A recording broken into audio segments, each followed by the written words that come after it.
to the new massive open online course, MOOC for short, of the Committee of the Regions, which this year is dedicated to how to make the most of EU resources for your region and your city. And we're delighted this year to have a number of representatives of cities and regions to give us their take on 6 key topics. Let me introduce you to them. First of all, we have Françoise Chotard, the head of the Île-de-France office here in Brussels. And Anna Drążek, Pomorski Regional EU Office in Brussels. We also have Angelika Podmögele, Executive Director of the Council of European Municipalities and Regions. Annalisa Boni, Secretary General of Eurocities. Can I ask you, Anna, first of all, what do you think is the contribution of the cities and regions in Europe to shaping Europe? I believe that the regions are actually at the heart of Europe and they create Europe's diversity. It's also important to bear in mind that the regions actually implement EU policies on the ground. The biggest chunk of the EU policies is implemented by the regions. Françoise, do you think that cities and regions matter as much for Europe as the other way around? I think it's important that European institutions take into account the ideas and the way the regions and the cities are delivering things on the ground in order to put them in the European policies.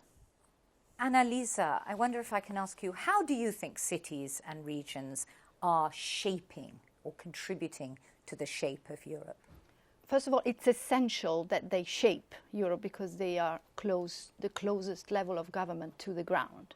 And they do it also through, being active with other cities and regions so that innovation, experimentation and good practice can be exchanged, so to create a stronger European project. And they can do it through, for instance, being part of networks like ours, because this is their role.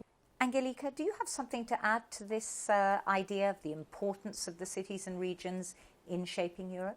Yeah, we have expert groups who really prepare input to EU legislation, for example.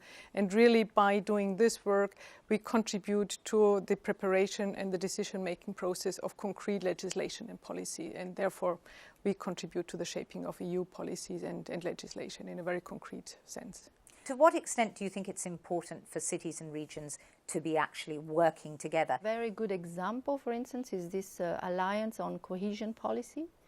It's a very good way to have regions, local authorities, cities, all those that will benefit from this funding. That is now being, in a way discussed. We don't know if we will have a cohesion policy, how, what kind of cohesion policy. So it's very good to basically be united in this phase and make sure that the next EU policy concerning cohesion will be an important one and will be able to benefit all regions and cities in Europe.